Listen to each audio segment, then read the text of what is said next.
반갑습니다. 우리 3부 예배에 오신 우리 지체들을 주님의 이름으로 환영하고 축복합니다. 오늘이 10월 마지막 주일이네요. 그리고 교회 역사적으로 보면 오늘이 종교개혁 주일로도 지키는 그런 또 10월 마지막 주일입니다. 벌써 종교개혁이 있은 지가 작년이 500주년이었으니까요. 올해는 또 501주년이 되는 그런 날이네요. 10월의 마지막 주일 드리는 이 예배를 통해서 하나님께서 여러분에게 베풀어 주신 그 은혜 앞에 정말 인격적인 반응으로 하나님 앞으로 나아갔으면 좋겠고요. 오늘 또 우리에게 말씀을 전해주시는 목사님을 통해서 하나님의 음성을 듣는 그런 3부 예배가 되기를 소망합니다. 우리 다 같이 사도신경으로 우리의 신앙을 고백하겠습니다.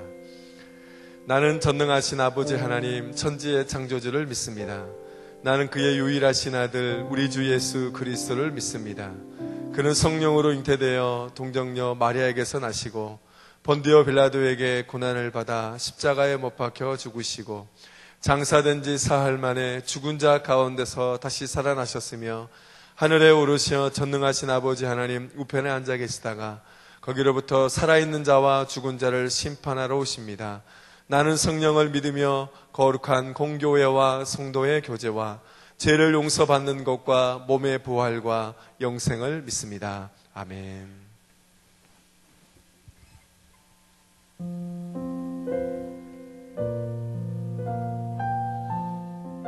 우리 삶 가운데 아버지 하나님만이 우리의 피난처가 되길 원합니다. 우리 그 아버지 하나님을 사모하며 또 간절하게 원하며 이 찬양의 가사를 고백하며 예배로 나아갔으면 좋겠습니다.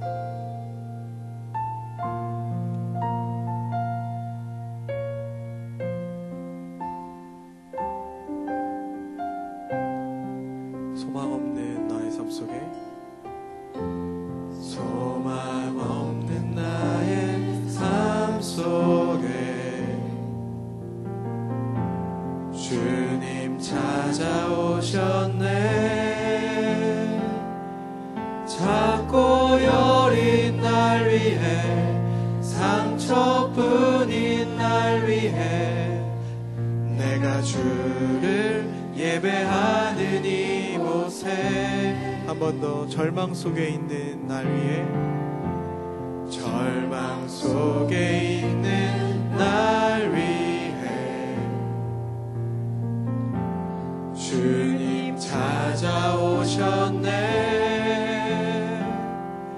지쳐 쓰러져 있는 작고 여린 날 위해 내가 주를 예배하고 있을 때 내가 노래할 이유 내가 노래할 이유 되신 주님의 그 크신 사랑 주님은 내 힘 주님은 내 삶의 피난처 내가 노래할 이유 되신 주님의 그 크신 사랑 주님은 내 힘 주는 내 삶의 피난처.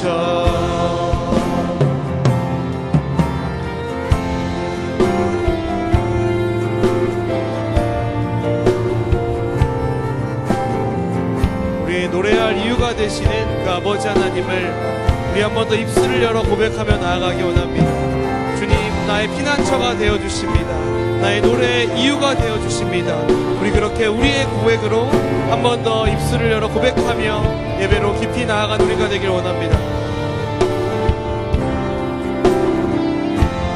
소망 없는 나의 삶 속에 소망 없는 나의 삶 속에 주님 찾아오셨네. 작고 여린 날 위해 상처뿐인 날 위해 내가 주를 예배하고 이곳에 절망 속에 있는 날 위해 절망 속에 있는 날 위해 주님 찾아오셨네. 지쳐 쓰러져 늘어져 있는 작고 여린 날 위해 내가 주를 예배하고 있을 때 내가 노래할 이유 대신 주님의 그 크신 사랑 주님은 내 힘 주님은 내 삶의 피난처 내가 노래할 이유 대신 주님의 그 크신 사랑 주님은 내 힘 주는 내 삶에 한 번 더 우리 고백하며 나갑시다. 내가 노래할 이유 대신 주님의 크신 사랑 주님은 내 힘 주님은 내 삶의 피난처 내가 노래할 이유 대신 주님의 크신 사랑 주님은 내 힘 주는 내 삶의 피난처 우리 기도하며 나아갑시다. 주님 나의 피난처가 되어주십니다. 나의 힘이 되십니다. 나의 노래할 이유가 되십니다. 그렇게 나의 예배자가 되어주십니다. 아버지 주님만이 나의 영광을 받으시는 온전히 주인 되어주시는 왕이 되어주시는 그러한 분이십니다. 주님 우리 이렇게 고백하며 나아가는 우리가 되길 원합니다.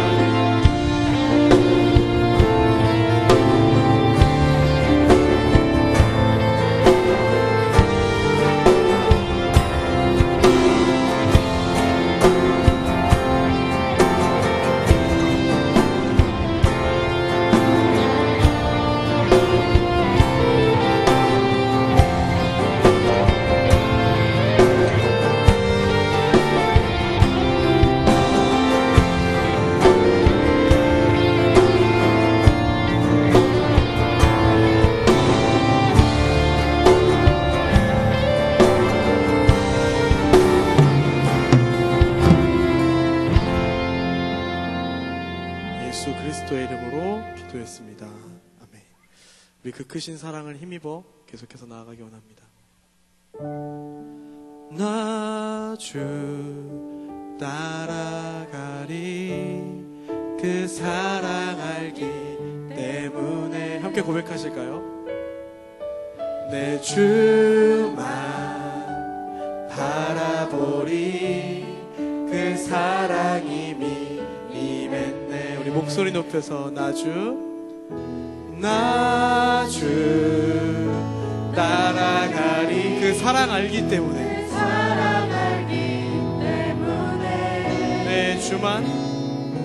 내 주만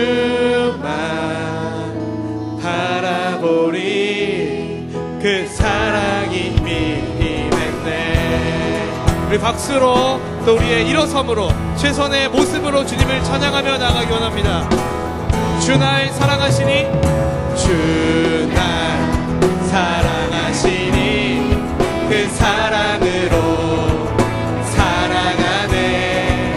주 날 꼭 안으시니 나 두려움. 우리 한 번 더 고백하며 나갑시다. 주 날 사랑하시니 주 날 사랑하시니 그 사랑으로 사랑하네. 주 날 꼭 안으시니 나 두려움 없네. 그 예배합니다. 예배합니다. 찬양합니다. 온종일 나 주의 집에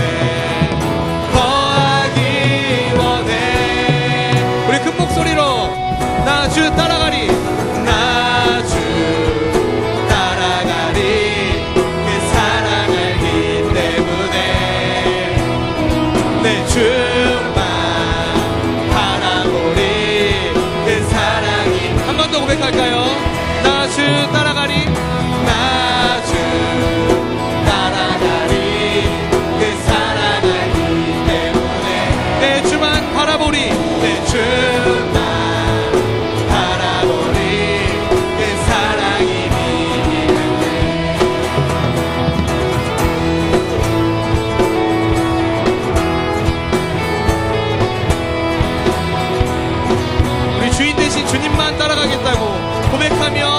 나아가는 우리가 되길 원합니다. 우리 처음부터 고백합시다. 주 날 사랑하시니, 주 날 사랑하시니 그 사랑으로 사랑하네. 주 날 복 안으시니 나 두려움 없네. 그 사랑 예배합니다. 예배합니다. 찬양합니다.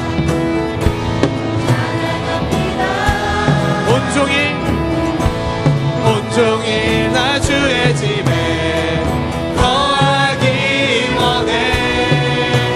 아멘. 나 주 따라가리. 나 주 따라가리. 그 사랑 알기 때문에 내 주만 바라보리. 그 사랑이 우리 박수와 목소리로 나 주 따라가리. 그 사랑 알기 때문에 내 주만 바라보리. 주만 바라보리. 다같이 그 사랑이 힘이 우리 그 사랑에 힘입어. 나 주 따라가리. 그 사랑 알기 때문에 내 주만 바라보리. 그 사랑이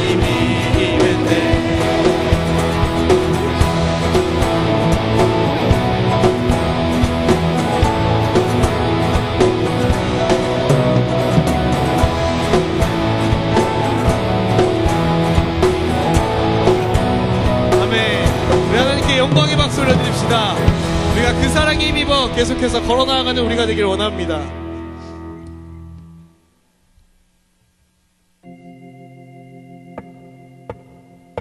난 여호와로 즐거워하리. 비록 나 가진 것 전혀 없다 해도 주 여호와는 내 힘이시라. 나로 높은 곳 다니게 하시네.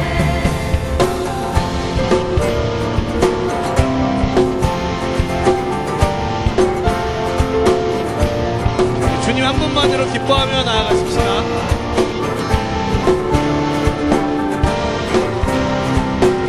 난 여호와로 즐거워하리. 비록 나 가진 것 전혀 없다 해도 주 여호와는 내 힘이시라. 나로 높은 곳 다. 우리의 고백으로 한 번 더 고백합시다. 난 여호와로 즐거워하리. 비록 나 가진 것 전혀 없다 해도 주 여호와는 내 힘이시라. 나로 높은 곳 다니게 하. 나는 가진 것 없고 너무 연약해도 주님 내 곁에 계시네. 주 곁에 계시니 두려움 전혀 없네. 늘 나와 함께 하시는 주님. 난 여호와로 즐거워하리. 비록 나 가진 것 전혀 없다 해도 주 여호와는 내 힘이시라. 나로 높은 곳 다니게 하시네.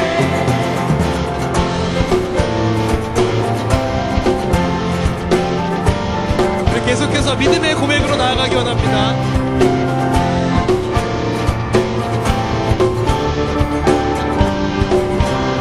한 번 더 고백할까요? 난 여호와로 즐거워하리. 비록 나 가진 것 전혀 없다 해도 주 여호와는 내 힘이시라. 나로 높은 곳 다니게 하라. 나는 가진 것 없고 너무 연약해도 주님 내 곁에 계시네. 주 곁에 계시니 두려움 전혀 없네. 늘 나와 함께 하시는 주님. 난 여호와로 즐거워하리. 비록 나 가진 것 전혀 없다 해도 주 여호와는 내 힘이시라. 나로 높은 곳 다니게. 다니게, 나로 높은 곳 다니게, 마지막으로 나로 높은 곳 다니게 하시네. 우리 목소리로 고백합시다. 난 여호와로 즐거워하리. 비록 나 가진 것 전혀 없다 해도 주 여호와는 내 힘이시라. 나로 높은 곳 우리 믿음으로 우리의 가진 것이 전혀 없을지라도 난 여호와로 즐거워하리. 비록 나 가진 것 전혀 없다 해도 주 여호와는 내 힘이시라. 나로 높은 곳 다니게 하시네.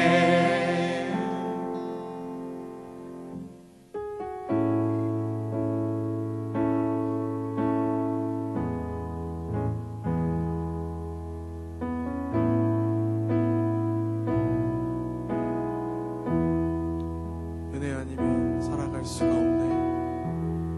은혜 아니면 살아갈 수가 없네. 호흡마저도 다 주의 것이니 세상 평안과 위로 내게 없어도 예수, 오직 예수뿐. 우리 한 번 더 믿음으로 고백합시다. 은혜 아니면 살아갈 수가 없네. 호흡마저도 다 주의 것이니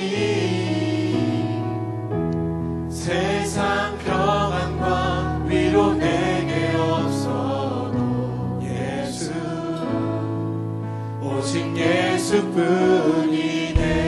크신 계획 다 볼 수도 없고, 크신 계획 다 볼 수도 없고, 작은 고난에 지쳐도 주께 맡긴 나의 모든 삶 버티고 견디게 하시네. 우리 한 번 더 큰 목소리로 크신 계획 다 볼 수도 없고, 크신 계획 다 볼 수도 없고, 작은 고난에 지쳐도 주께 맡긴 나의 모든 삶 버티고. 한 번 더 우리 큰 목소리로 고백합시다. 크신 계획 다 볼 수도 없고, 크신 계획 다 볼 수도 없고, 작은 고난에 지쳐도 주께 맡긴 나의 모든 삶 버티고 견디게. 우리 한 번 더 고백하십시다. 크신 계획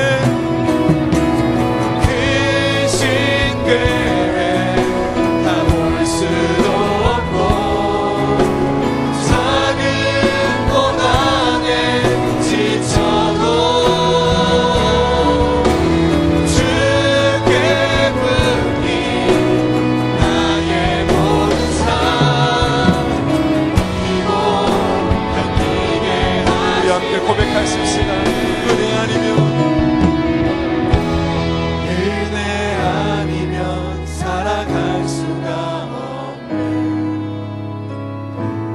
나의 모든 것 다 주께 맡기니 참된 평안과 위로 내게 주신 주 예수, 오직 예수뿐이네.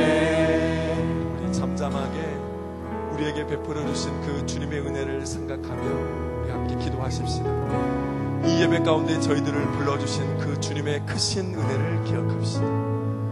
우리를 사랑하시되 끝까지 사랑하시고 우리를 사랑하시되 변함없이 사랑하시는 그 사랑 앞에 우리 인격적인 반응으로 주님 앞으로 나아가십시다. 그 주님의 사랑을 기대하십시다. 우리 함께 기도하시겠습니다.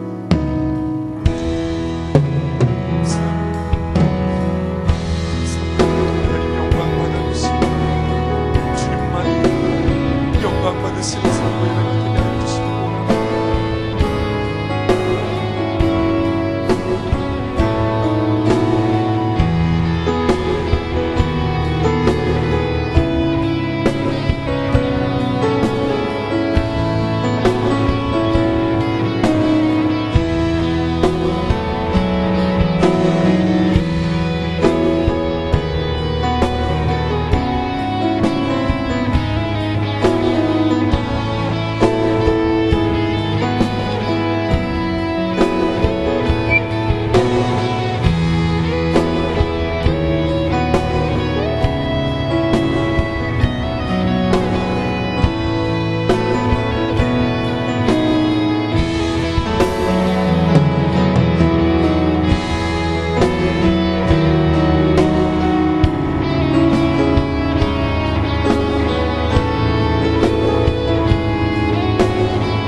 사랑이 많으신 주님, 오늘의 예배를 허락하여 주심에 감사드립니다.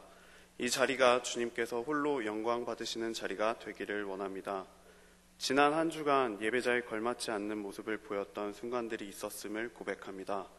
오늘의 예배를 통하여 저희의 죄를 주님께 고백하며 내려놓고 예배자로 거듭날 수 있도록 도와주시옵소서. 거듭난 저희가 하루하루를 주님을 찬양하며 예배하는 마음으로 살아가서 다시 이 자리에 모였을 때 주님께 드리는 예배를 더욱 풍성한 은혜로 채워주시옵소서. 꿈새 한가을 새벽 기도회를 잘 마치게 해주심에 감사드립니다. 꿈새 한가을 새벽 기도회에서 받은 은혜가 저희들의 삶 속에서 빛을 발해 세상 가운데 주님의 자녀답게 살아가는 저희 싱크 청년부와 성도들이 되도록 인도하여 주시옵소서. 내년에 싱크 청년부를 이끌어갈 각 공동체별 임원 후보들이 세워졌습니다. 다음 주에는 저희가 투표를 통해 후보자들 중 새로운 임원들을 뽑을 텐데 저희 모두가 주님의 뜻에 맞는 새로운 임원들이 세워질 수 있도록 기도로 준비하며 마음부터 함께할 수 있도록 도와주시옵소서. 오늘 말씀 전하실 박성진 목사님을 통해 여기 모인 저희가 말씀 가운데 주님이 살아계심을 체험할 수 있도록 도와주시옵소서. 싱크 청년부를 담당하는 강한일 목사님을 기억하사 영육간 강건하게 하여 싱크 청년부를 목양할 때 주님의 은혜와 축복이 넘칠 수 있도록 허락하여 주시고 인도하여 주시옵소서. 보이는 곳, 보이지 않는 곳에서 다양한 방법과 모습으로 주님을 섬기는 사역의 손길들이 있습니다. 이 손길들을 주님께서 기억하여 주시고 그들의 사역을 통해 주님을 더욱 깊이 체험하며 큰 은혜와 축복을 허락하여 주시옵소서. 받은 은혜와 축복을 세상 속에 주 예수 그리스도의 향기로 전하는 자들이 되도록 붙들어 주시옵소서. 흉악한 범죄가 들끓고 수많은 갈등들이 세상 사람들을 어둠 속으로 빠지게 하고 있습니다. 이러한 세상 가운데 저희 싱크 청년부가 주님의 빛을 이 세상에 비출 수 있는 세상의 빛과 소금 역할을 할 수 있는 사람들로 살아갈 수 있도록 주님 허락하여 주시고 인도하여 주시옵소서. 이 모든 말씀 사랑이 많으신 예수님의 이름으로 기도드립니다. 아멘. 주기도문 하시겠습니다. 하늘에 계신 우리 아버지, 아버지의 이름을 거룩하게 하시며 아버지의 나라가 오게 하시며 아버지의 뜻이 하늘에서와 같이 땅에서도 이루어지게 하소서. 오늘 우리에게 일용할 양식을 주시고 우리가 우리에게 잘못한 사람을 용서하여 준 것 같이 우리 죄를 용서하여 주시고 우리를 시험에 빠지지 않게 하시고 악에서 구하소서. 나라와 권능과 영광이 영원히 아버지의 것입니다. 아멘.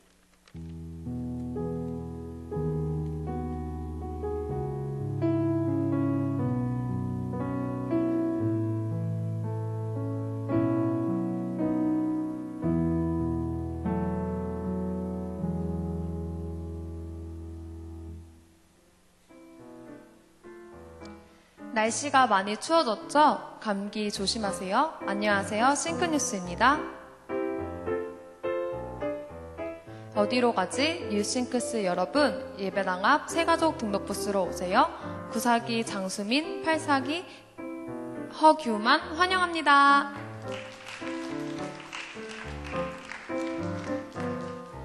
저번 주 임시총회를 통해 2019년 회장, 부회장 후보들이 선출되었습니다. 곳곳에 후보 포스터 붙어있는 거 아시죠? 남은 한 주 동안 후보들을 위해 기도해 주시고 다음 주 진행되는 정기총회에 참석합시다. 10월 이사 집필 때도 많은 움직임들이 있었습니다. 꾸준히 참여해 주시는 싱크스도 있었는데요. 더 많은 싱크스가 참여하길 소망합니다.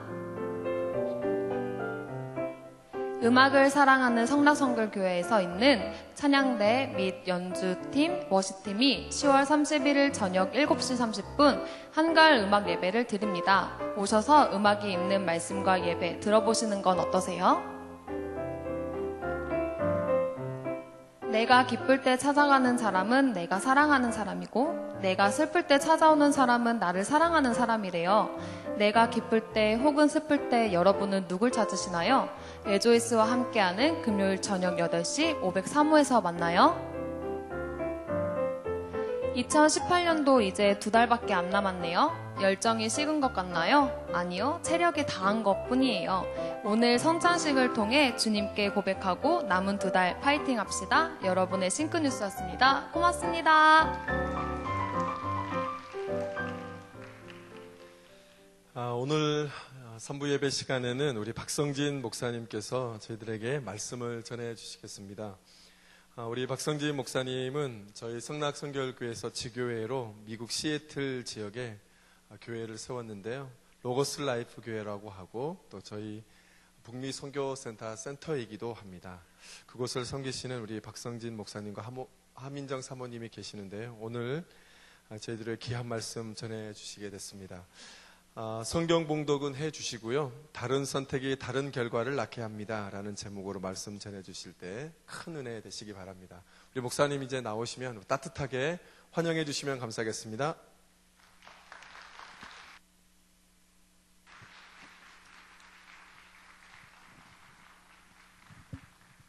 예, 반갑습니다. 제가 2004년도에 우리 성락교회 청년부 담당 전도사로 와서 청년부 예배를 인도했던 기억이 나는데요. 정확하게 14년 만에 다시 찾아뵙게 돼서 반갑고요. 그때 알던 분들이 조금 남아 있는 것 같습니다. 여러분, 오늘 이 시간 말씀 가운데 하나님의 은혜를 많이 받으셨으면 좋겠습니다. 오늘 하나님이 우리에게 주시는 말씀은 사도행전 13장 21절과 22절 말씀입니다.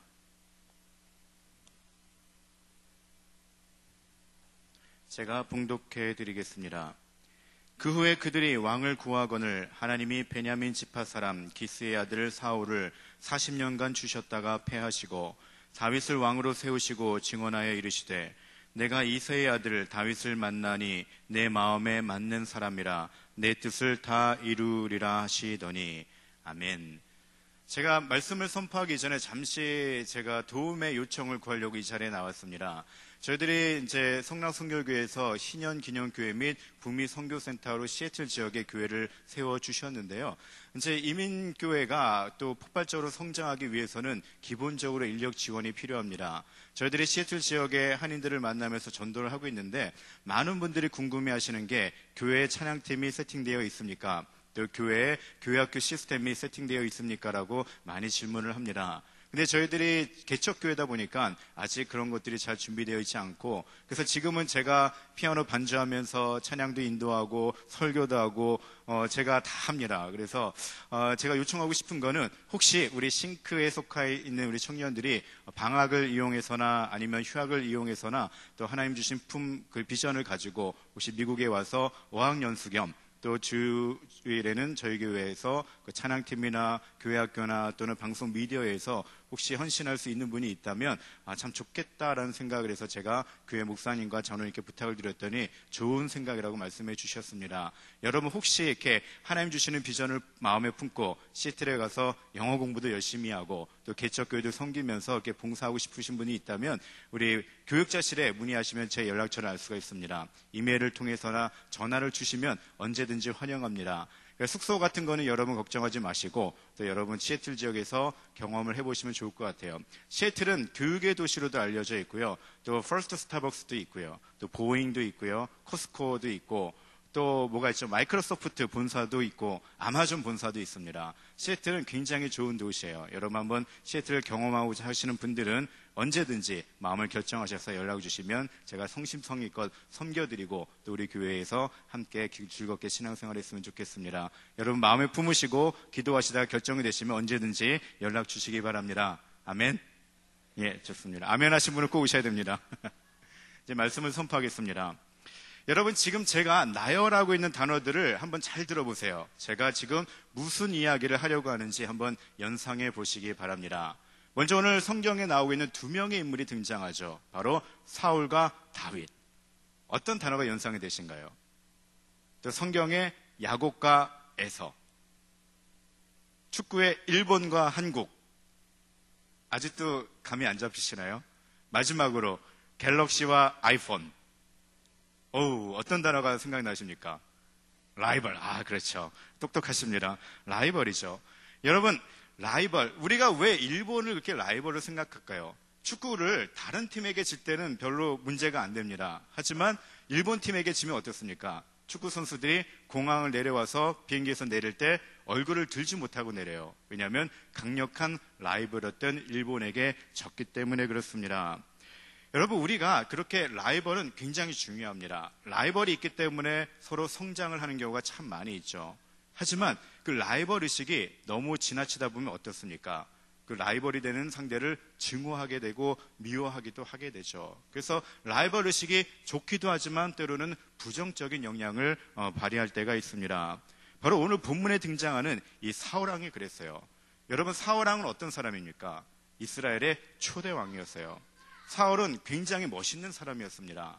초기의 사울왕은요, 예언도 할 줄 알았고 겸손한 사람이었고 많은 사람들 앞에 존경받는 그런 왕이었어요. 그런데 이 사울왕에게 강력한 라이벌이 등장하기 시작합니다. 언제부터였을까요? 이스라엘의 숙적이었던 블레셋의 거인 골리앗을 다윗이 물리친 이후부터 사울에게는 위기감이 감돌게 됩니다. 많은 사람들이 다윗을 칭찬하기 시작합니다. 심지어는 여인들이 춤을 추면서 뭐라고 이야기하죠? 사울이 이긴 자는 천천히요, 다윗이 이긴 자는 만만이로다. 그 말을요 하필이면 사울왕이 듣습니다. 이때부터 사울왕 마음이 두려워지기 시작했어요. 저 다윗이라는 놈 봐라. 가만 놔두면 저 친구가 왕이 되겠네라는 생각을 하게 됩니다. 그때부터 이 사울왕은 다윗을 라이벌로 생각하게 되죠. 그래서 그 다윗을 죽이려고 무던히도 노력을 하게 됩니다. 여러분 이 사울왕과 다윗왕 이야기는 여러분들 잘 알고 계실 거예요. 오늘 저는 그 이야기를 하려는 것이 아니라 그렇다면 과연 하나님께서 오늘 본문을 보면은 사울왕은 패하시고 다윗은 내 마음에 맞는 사람이라고 말씀하셨는데 사울왕과 다윗왕의 어떤 차이가 과연 그렇게 다른 결과를 낳게 했는지에 대해서 우리가 한번 살펴보도록 하겠습니다. 그 첫 번째는 뭐냐면 바로 방향성의 차이였어요. 여러분 우리가 삶을 살아감에 있어서 가장 중요한 것은 내가 어떤 방향을 바라보고 가느냐가 굉장히 중요합니다. 여러분은 누구를 바라보며 살아가십니까? 여러분은 어떤 방향을 가지고 살아가십니까? 우리에게는 그 방향은 누구일까요? 바로 하나님 한 분이시죠. 우리는 하나님 한 분만 바라보고 살아갈 수밖에 없는 그런 사람들입니다. 그런데요, 사울은 처음에는 하나님을 바라보면서 그 방향성을 가지고 살아갔어요. 하지만 그가 왕이 된 데부터는 어떻게 하냐면 그 왕의 자리를 지키기 위해서 왕의 자리만 바라보며 살아가게 됩니다. 하지만 다윗은 달랐어요. 다윗은 어떤 상황 가운데서도 항상 하나님만 갈망하고 하나님만 바라보는 방향성을 가지고 살았습니다.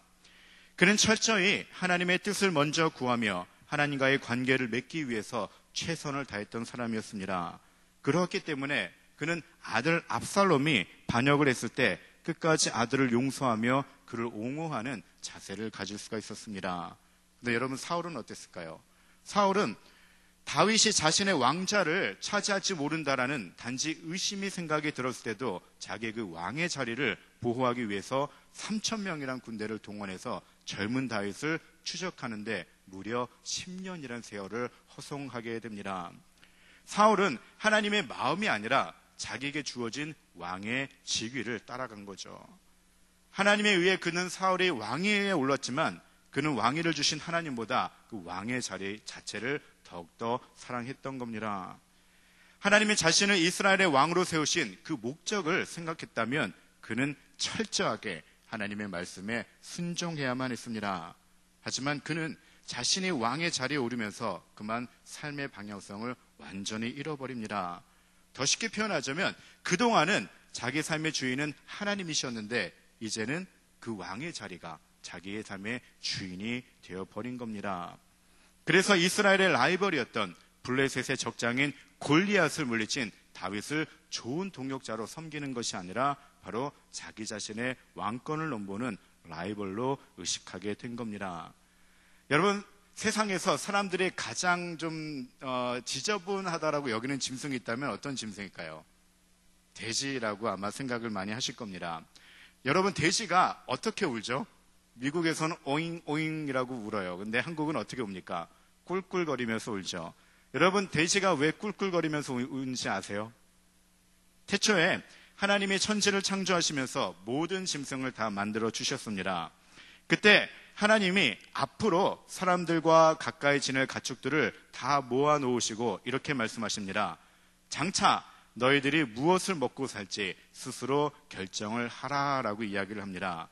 제일 먼저 덩치가 가장 큰 소가 나옵니다. 하나님, 저는 평생 동안 실컷 먹었으면 좋겠습니다. 그것이 풀이라도 좋으니 평생 동안 굶지 않고 풀을 먹게 해주세요. 그래서 그 뒤부터 이 소는 평생 동안 풀을 먹고 살아오게 됩니다.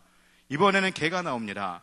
개는 어떻게 이야기하냐면, 하나님, 저는 사람의 식탁에서 떨어지는 부스러기를 먹어도 좋으니까 그저 사람들과 늘 가까이서만 지낼 수 있도록 허락해 주세요.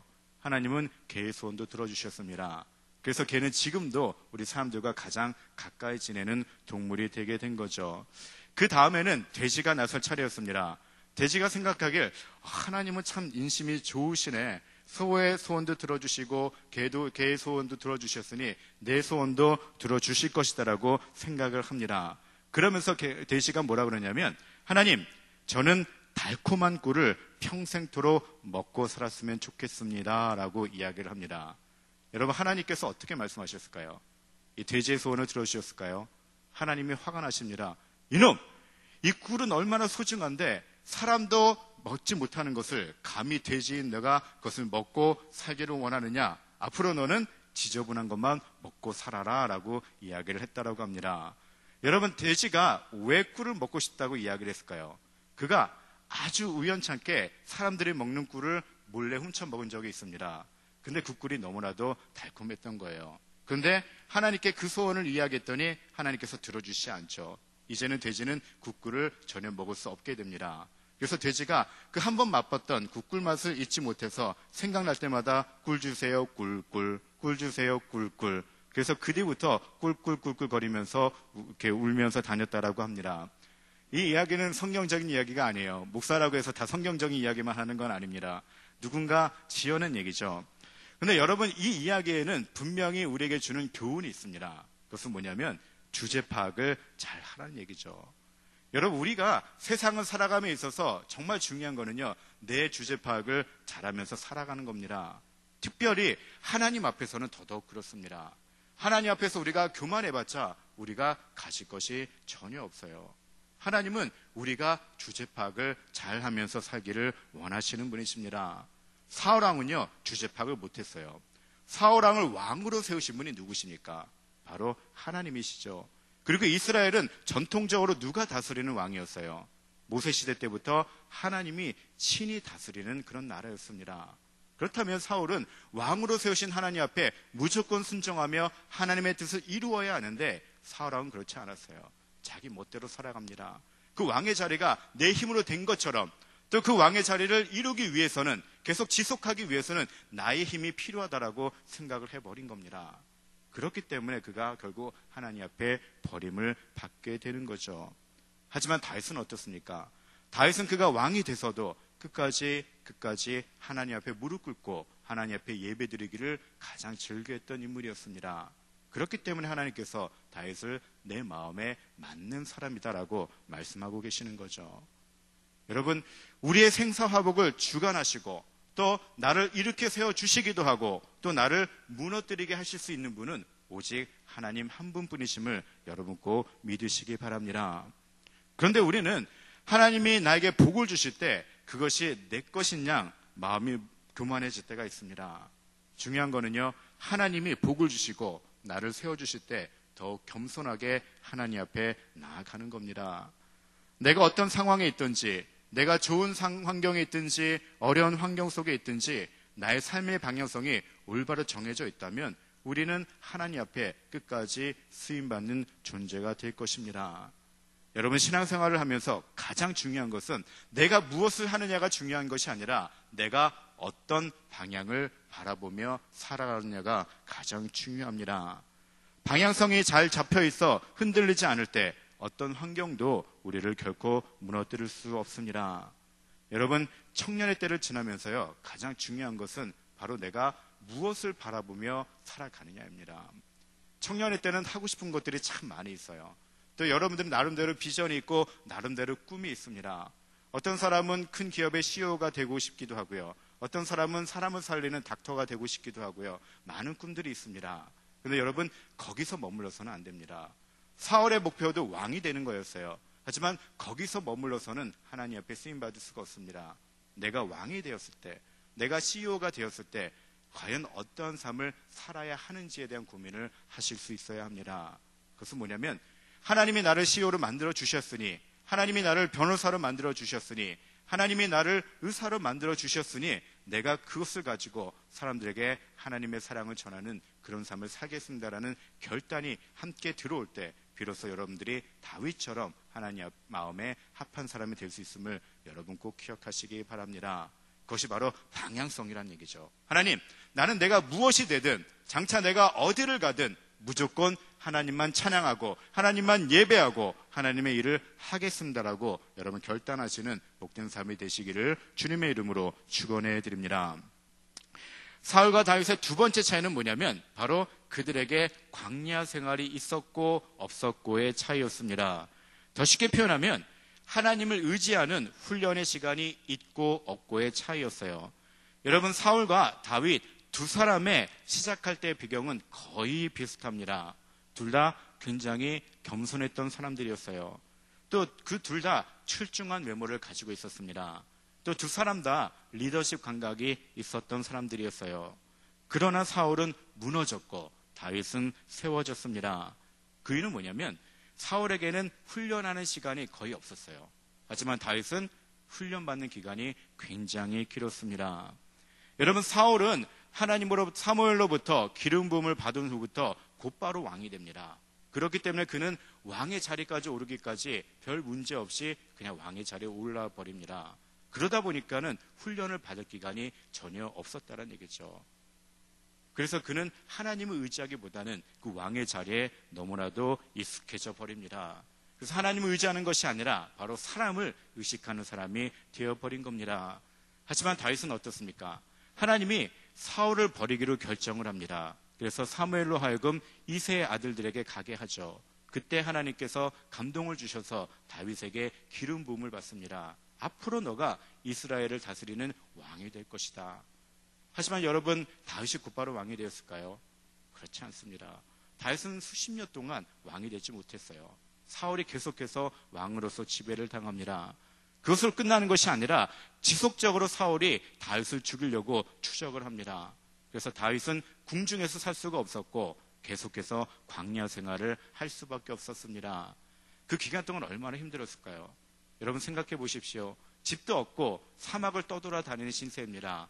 그것도 언제 이 사울이 자기를 찾아와서 죽일지 모르는 그런 도망자의 신세입니다. 그는 그렇게 힘든 기간 동안에 무엇을 배우냐면, 나를 세우시고 나를 일으켜 세우시는 분은 바로 하나님 한 분밖에 안 계시는구나라는 사실을 결국은 깨닫게 됩니다. 광야 생활을 지나면서, 훈련을 지나면서 오로지 하나님 한 분만 그가 의지할 수밖에 없게 된 거죠. 여러분, 광야는 하나님 학교의 최고의 과정이다라는 말이 있습니다. 왜냐하면 광야는 자신의 욕망을 죽이는 곳이기 때문에 그렇습니다. 여러분, 우리가 이 세상을 살아감에 있어서 항상 즐거운 일만 있는 건 아닌 것 같아요. 때로는 내가 무언가를 원했는데 그 뜻대로 이루어지지 않을 때가 있습니다. 때로는 내가 누군가하고 너무나도 절친으로 잘 지내는데 그 사람이 갑자기 나를 배신할 때가 있어요. 때로는 내가 물질적으로 풍요한 삶을 살았는데 갑자기 부모님의 사업이 부도가 나거나 또 나의 잘못을 인해서 경제적으로 어려움을 당하는 순간을 만나기도 합니다. 그런데 여러분, 그 순간이 우리 인생에 있어서 굉장히 중요한 시간임을 여러분 꼭 기억하시기 바랍니다. 그때 비로소 우리가 하나님을 진심으로 만날 수 있는 좋은 기회이기 때문에 그렇습니다. 저도 굉장히 긴 광야 생활을 보냈던 사람 중에 한 명입니다. 저는 초등학교 때까지 굉장히 부유하게 자랐는데 제 기억으로는 초등학교 4학년 때 저희 아버지 사업이 굉장히 크게 하다가 망했습니다. 그래서 월세방, 그 당시 4만 원 월세방이었는데요. 6식구가 함께 살았습니다. 중학교까지는 의무 교육이었는데 고등학교를 안 보내려고 하십니다. 제가 어렸을 때 글을 잘 써서 전국대회에 나가서 대상도 받고 우리 국어 선생님이 너는 천재다고 하면서 앞으로 너는 국문학자가 되라라고 이야기를 하셨는데 나름대로 시인이 되고자 하는 꿈을 꾸었는데 중3 때 저희 어머니께서 성진아, 너 도저히 학교 못 가겠다. 저기 신발 공장에 가서 돈이나 벌어라고 이야기를 하는 겁니다. 근데 제가 자존심이 강해서 도저히 그렇게 못 하겠더라고요. 그래서 담임 선생님한테 의논했더니 그러면 그냥 공업고등학교를 가라. 너 실력이면은 3년 동안 장학금을 받으니까 그렇게 학비 걱정 없이 학교를 가라고 해서 제가 공업고등학교를 가게 됩니다. 근데 적성에 맞지 않는 학교였기 때문에 굉장히 방황을 했어요. 그래서 제가 의지할 건 뭐냐면 바로 하나님밖에 없었습니다. 그때 제가 학교 내외에 있는 그 기독교 서클에 들어갔는데 거기에 아주 신앙생활을 잘하는 친구가 한 명 있었어요. 그래서 그 친구 따라 그 친구 교회를 가게 되었는데요. 수요예배였습니다. 장장 설교만큼 목사님이 1시간 반을 하셨어요. 그리고 찬양을 1시간 하고 예배가 거의 2시간 반을 지나는데 왠지 마음이 뜨거워지는 겁니다. 그래서 여기서 내가 하나님을 만날 수 있겠구나라고 생각하면서 그때부터 그 교회를 다니기 시작을 했는데요. 그때 교회는 그러면서 제가 새벽 기도를 계속 다녔고 또 금요 철야 예배가 밤 10시부터 시작해서 새벽 5시까지 있었어요. 철야 예배를 시작하면서 공부보다는 좀 신앙생활에 열심히 했던 그런 기억이 납니다.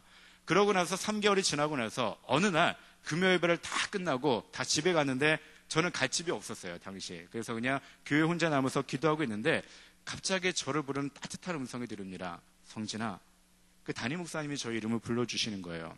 그래서 목사님이 성진아, 너가 지금까지 참 어렵게 살았는데 하나님이 너에게 아주 중요한 선물, 아주 소중한 선물을 하나 주시기로 나에게 약속해 주셨단다. 너는 뭘 하고 싶니?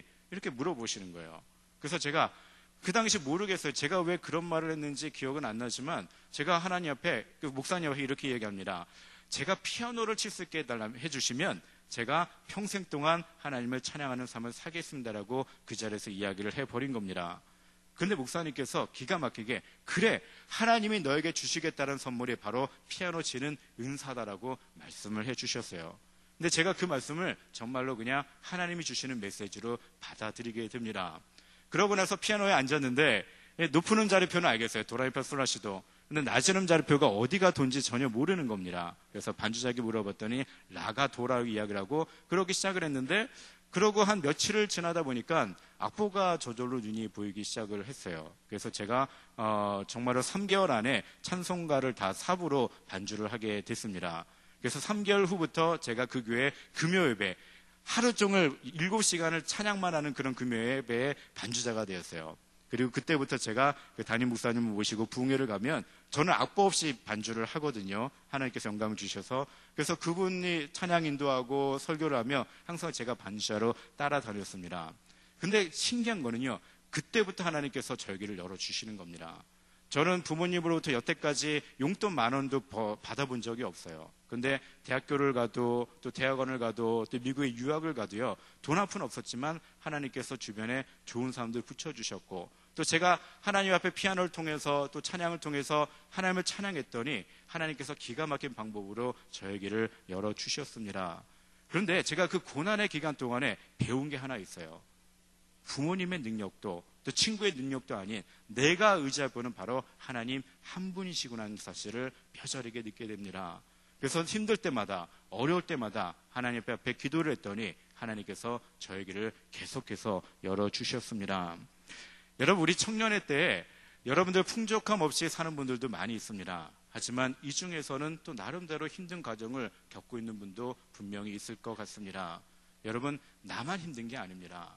그리고 내가 그 힘든 시간이 나를 더욱더 힘들게 하는 게 아니라 나는 이렇게 힘듭니다라고 내 스스로가 속이게 만드는 게 더 나를 비참하게 만들고 힘들게 만듭니다. 여러분, 그 순간 바로 하나님을 찾으시기 바랍니다. 또 하나님을 기억하시고 하나님 앞에 기도하시기 바랍니다.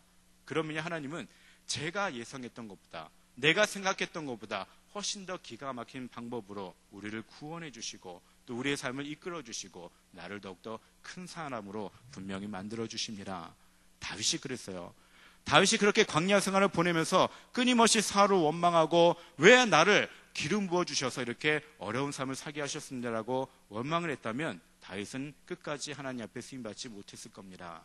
하지만 그는 그때마다 하나님께 기도합니다. 하나님, 나를 구원해 주시고 나를 일으켜 세워 주십시오. 나의 힘은 오직 하나님 한 분뿐이십니다라고 고백을 했더니 결국은 다윗은 위대한 이스라엘의 통일의 왕국의 왕이 되었고 또 지금까지도 많은 사람들에게 존경받는 사람이 될 수 있었던 겁니다. 여러분, 기억하십시오. 하나님이 주시는 그 훈련의 기간, 광야의 기간 굉장히 중요합니다. 그때 여러분, 하나님을 더욱더 찾으시고 소망을 잃지 마시고 하나님 안에서 나를 더욱더 큰 사람으로 만들어달라고 비전을 발견하시기 바랍니다. 마지막으로 다윗과 사울의 세 번째 차이는 뭐냐면 하나님이 주시는 테스트에 대한 반응의 차이였습니다. 여러분, 왕으로 기름 부음을 받기 전 사울의 모습은 상당히 겸손한 모습이었어요. 하지만 그는 하나님의 기름 부음을 받은 후부터 나가는 전쟁마다 무조건 이깁니다. 하나님이 함께 하셨기 때문에 그렇죠. 하지만 여러분, 하나님은요, 하나님의 사람을 늘 그렇게 승리하게만 하지 않습니다. 늘 좋은 일만 있게 만들지 않아요. 때로는 어려운 순간들을 만나게 하십니다. 왜냐하면 그 사람이 정말로 나를 신뢰하고 있는지 하나님께서 테스트하기 위해서 그랬습니다. 하나님이 사울을 테스트하기 시작했어요. 그 첫 번째 사건이 뭐냐면 이스라엘에게 가장 숙적은 누구였냐면 필레스틴, 바로 블레셋 사람들이었어요. 블레셋 전투를 앞두고 있었습니다. 그런데 그 당시는 전쟁을 나가려면 뭘 해야 되냐면 하나님 앞에 먼저 번제를 드려야 합니다. 바로 불을 태워서 제사를 드려야 하죠. 근데 그 번제는 누구만 드릴 수 있냐면 바로 대제사장만 드릴 수 있었어요. 그 당시 대제사장은 바로 사무엘이었습니다. 그런데 사무엘이 7일 안에 오겠다라고 약속을 했는데 아무리 기다려도 7일이 지났는데도 이 사무엘이 오지 않는 거예요. 그런데 블레셋 사람들은 점점 쳐들어오고 그래서 백성들이 두려워서 한 명씩 한 명씩 사울 곁을 떠나기 시작합니다. 사울에게 어떤 마음이 들었을까요? 이러다가 우리가 전쟁에서 패하겠구나라는 생각이 듭니다. 여태까지는 내가 히어로로서 영웅으로서 자리했는데 여기서 잘못하면 내 이미지가 깎이겠구나라는 생각을 하게 됩니다. 그러자 그가 선택했던 게 뭘까요? 바로 자기 자신이 번제를 드린 겁니다. 사실 이 사울왕이 번제를 드릴만 했어요. 왜냐하면 사울왕도 하나님으로부터 기름 부음을 받은 사람이었기 때문에 그렇습니다. 그런데 중요한 사실은 그가 번제를 이렇게 드리자마자 누가 도착했을까요? 사무엘이 그 자리에 도착합니다. 사울왕이 조금만 기다렸다면 그런 일을 벌이지 않았을 거예요. 그렇죠? 하지만 이것이 바로 하나님의 시험에 있다라는 증거입니다. 하나님이 조금만 더 인내했으면 하나님이 분명히 사울을 계속해서 사용하셨을 거예요. 하지만 사울은 그것을 이겨내지 못합니다. 그래서 적당히 타협해 버림으로 말미암아 이때부터 하나님께서 사울을 버리기로 결심을 합니다. 바로 이런 것을 우리가 타협이다라고 이야기를 하죠. 여러분, 우리가 하나님 앞에 범죄하는 것 중에 가장 무서운 것이 바로 타협이라는 죄입니다. 하와가 왜 범죄를 했을까요? 바로 뱀과 적당히 타협을 하죠. 그때부터 우리 인간에게 내재해 있는 가장 무서운 적은 바로 타협입니다. 여러분, 타협이란 말의 영어 단어는 뭘까요? compromise죠. 그렇죠? compromise는 come이라는 단어와 접두사와 promise라는 단어의 합성어입니다. promise는 약속이라는 뜻이고요. come이라는 단어는 함께 뭐뭐 하다라는 얘기죠. 그렇죠? 그래서 타협하다라는 compromise는 어떤 단어이냐면 여기에도 약속하고 여기에도 약속을 하는 겁니다. 야, 내가 내일 월요일 점심에 너하고 만날게 하고 다른 사람하고 약속을 해놓고서는 또 금방 또 다른 사람에게 내일 12시에 만나겠다라고 약속을 하는 겁니다. 타협은요, 하나님, 내가 하나님 앞에 이런 삶을 살겠습니다라고 약속을 해놓고서 세상에 나가서는 또 다른 사람과 다른 약속을 하는 게 바로 타협이다라는 얘기죠. 사울이 그렇게 타협을 함으로 말미암아 결국은 하나님 앞에 버림받게 됩니다. 롯도 마찬가지였죠. 롯은 아브라함의 조카로서 더불어 축복을 받았던 사람이었어요. 그는 많은 축복을 받았습니다. 하지만 그가 소돔에 간 뒤부터 적당히 소돔 사람과 타협을 하기 시작합니다. 그래서 결국은 어떻습니까? 아내를 잃어버리고 또 롯의 두 자녀들은 딸과 관계를 맺어서 낳은 아들이었어요. 그래서 그들은 암몬 족속과 암몬 족속과 모압 족속의 조상이 됩니다. 결국은 이스라엘의 숙적이 되고 말죠. 롯도 바로 하나님으로부터 받은 축복을 기억하지 못하고 적당히 타협함으로 말미암아 그런 결말을 맺게 된 겁니다.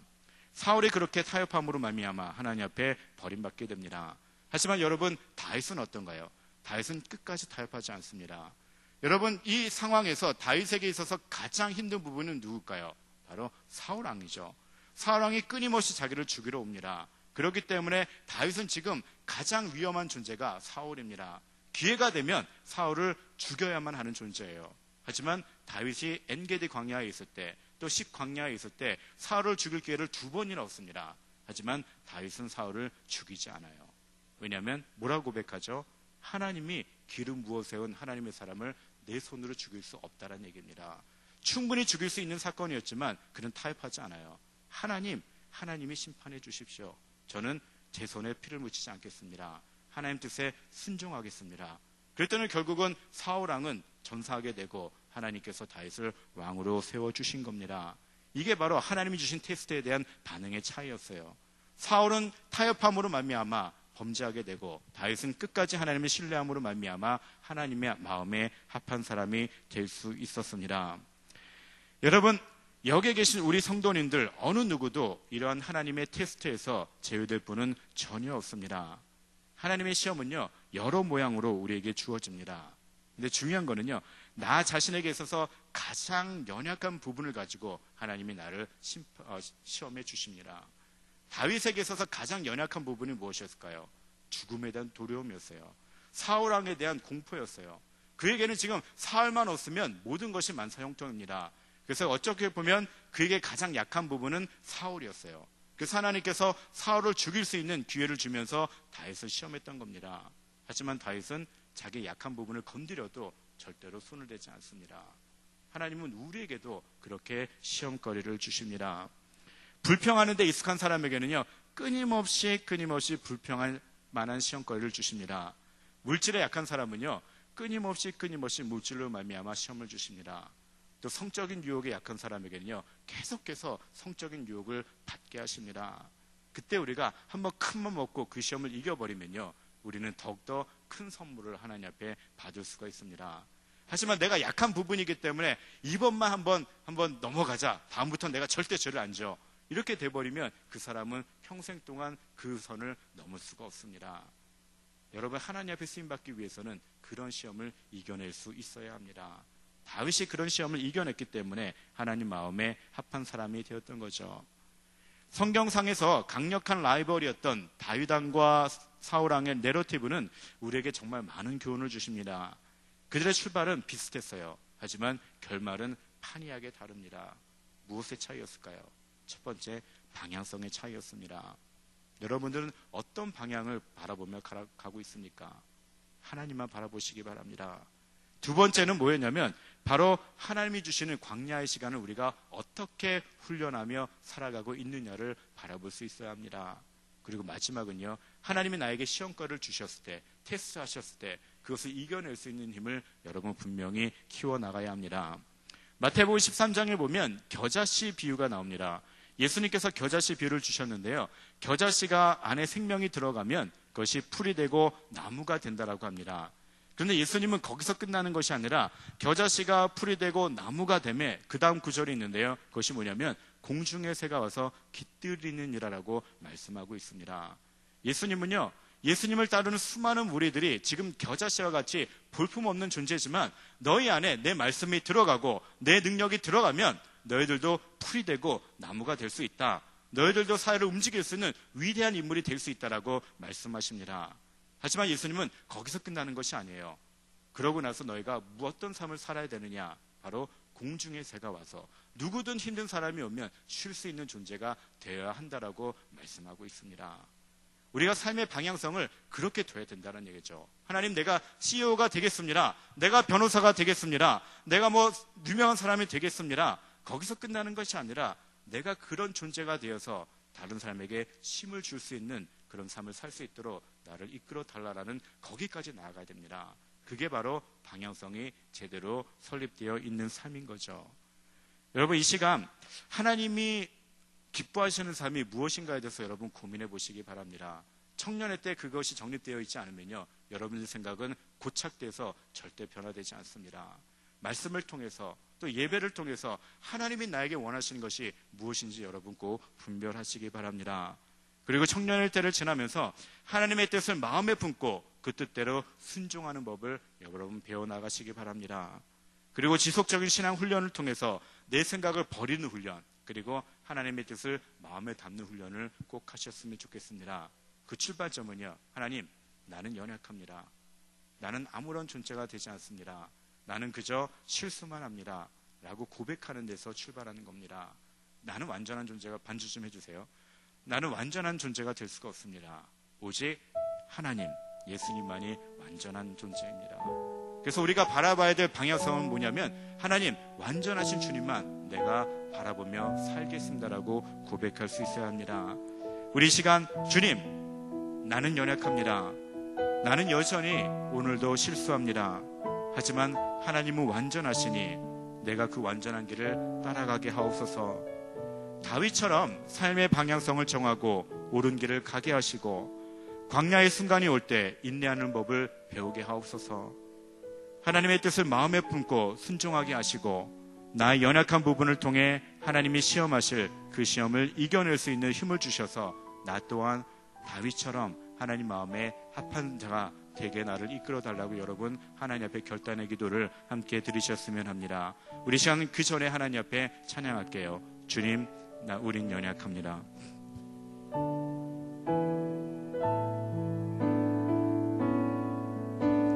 주여, 우린 연약합니다.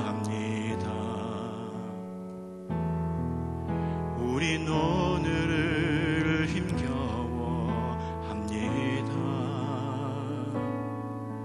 주 뜻 이루며 살기엔 부족합니다.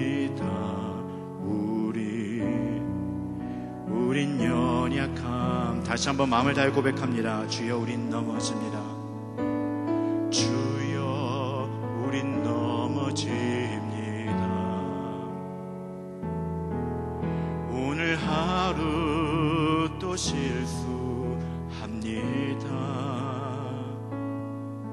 주의 긍휼을 구하는 죄인입니다. 주만 바라보. 우리 마음을 다해 고백합니다. 한없는 주님의 은혜, 한없는 주님의 은혜 온 세상 위에 넘칩니다. 가릴 수 없는 주여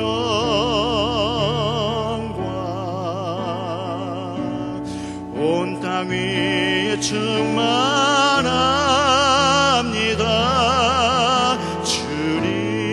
주님만이 길이 오니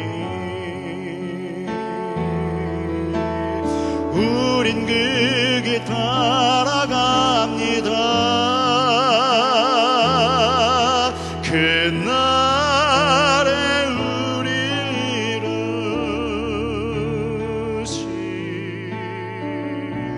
주는 완전합니다. 다시 한 번 더 고백합니다. 한없는 주님의 은혜, 한없는 주님의 은혜 온 세상 위에 넘칩니다. 가릴 수 없는 주여